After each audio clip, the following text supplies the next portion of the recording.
साथियों जय हिंद। आज एक नया टॉपिक, नया विषय, नया नोटिफिकेशन, उसके विषय में आज डिस्कस करेंगे। टॉपिक है टीए आर्मी रिक्रूटमेंट, यानी टेरिटोरियल आर्मी रिक्रूटमेंट के बारे में। जो नोटिफिकेशन है, कब भर्ती है, कितनी वैकेंसी है, उसके बारे में आपको बताया जाएगा। अगर आप चैनल पर पहली बार हैं तो चैनल को लाइक, शेयर और सब्सक्राइब जरूर कीजिएगा, ताकि हर समय आपको जॉब के रिगार्डिंग वीडियो मिलती रहे। तो मैं शुरू करता हूँ बिना किसी देरी के, बिना किसी झंझट के। सबसे पहले लिखा है इन्होंने, सिलेक्शन होगा जो वो फेयर होगा और ट्रांसपेरेंट होगा, मेरिट के आधार पे होगा। ये यहाँ पे लिखा हुआ है, इसके अलावा कुछ नहीं लिखा हुआ है नीचे। फिर लिखा है मोबाइल फ़ोन और कोई भी इलेक्ट्रॉनिक डिवाइस आपने वहाँ नहीं लानी है जहाँ पे आपका फिजिकल होगा। फिजिकल होगा कहाँ? 105 इन्फेंट्री बटालियन में आपका फिजिकल होगा, दिल्ली, फ्रॉम 28 नवंबर से लेकर 10 दिसंबर तक। डोमिसाइल होना चाहिए आपके पास हरियाणा और पंचकुला डिस्ट्रिक्ट का और एनसीटी दिल्ली का। वैकेंसी है 716 सोल्जर जीडी की। वैकेंसी ठीक ठाक है, लेकिन बेरोजगारी बहुत ज़्यादा है। डिस्ट्रिक्ट वाइज आपको बता दिया जाएगा कि कहाँ कहाँ वैकेंसी है। सबसे पहले all infantry battalions zone 1 general duty. Location है 105 infantry battalion, TA Rajdeep, Delhi में। कैंडिडेट तो रिपोर्टेड, यानी रिक्रूटमेंट रैली है।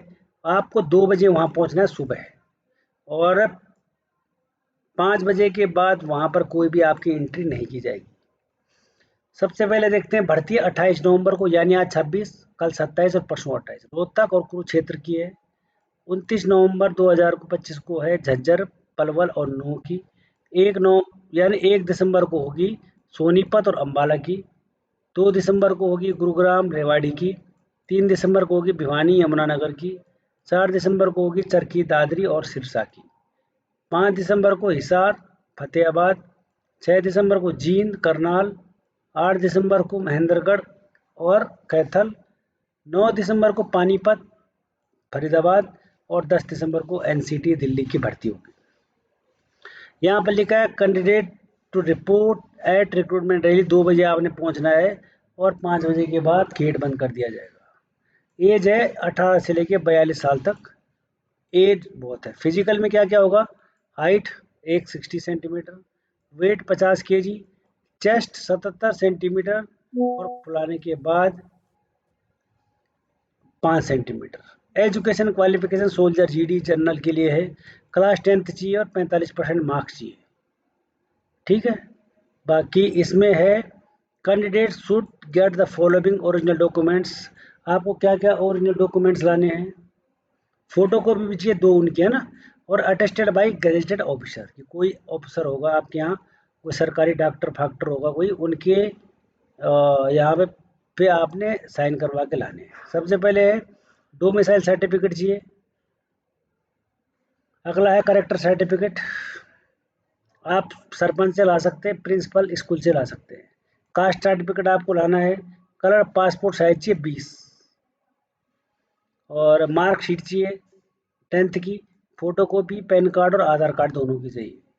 अनमेरिड सर्टिफिकेट आपको लाना होगा, जो कि सरपंच और तहसीलदार से लिया होगा। और रिटन एग्ज़ाम जो पास होगा वही मेडिकल में अपीयर होगा, वही रिटन एग्ज़ाम देगा। जो एक्स सर्विसमैन के बच्चे हैं या विडोज़, वार विडोज़ के जो बच्चे हैं, वो डिस्चार्ज बुक लेके आएंगे, ओरिजिनल और रिलेशन सर्टिफिकेट लेके आएंगे जो रिकॉर्ड ऑफिस से मिला होगा, और एक एफिडेविट भी बनवाना होगा उनको कि हम पे एक्स सर्विसमैन के बच्चे हैं। जो भी स्पोर्ट्समैन है उनको, चाहे वो इंटरनेशनल हो, नेशनल हो या स्टेट लेवल का हो, उसको ओरिजिनल सर्टिफिकेट लाना होगा जहाँ जहाँ उसने पार्टिसिपेट किया है कंसर्न अथॉरिटी से। यहाँ पर लिखा है should not be belong to any reserve force nor having. यहाँ पर रिजर्व को कोई लेना देना नहीं रिजर्वेशन का। ठीक है। यहाँ पर लिखा है कोई भी बंदा ऐसा नहीं होना चाहिए जो रेगुलर आर्मी से आ रखा हो, टीए में हो या नेवी एयरफोर्स में हो। यहाँ पर एक चीज़ और लिखी है उन्होंने, should not be having more than 1 wife living. कि जिसकी एक से ज़्यादा वाइफ हो वो भी नहीं आ सकता इधर। और यहाँ पर और लिखा है किसी का जो रिकॉर्ड है वो क्रिमिनल रिकॉर्ड नहीं होना चाहिए, यानी जेल एफआईआर नहीं, एफआईआर तो चल जाएगी, जेल नहीं होनी चाहिए उसको। और यहाँ पर लिखा है कि ये वॉलंटियर ऑर्गेनाइजेशन है यहाँ पर, और ये पार्ट टाइम है। People will be employed based on government section, organisation recruitment है। और अगर आपको और डिटेल में चाहिए तो आप एम्प्लॉयमेंट न्यूज़ भी देख सकते हैं।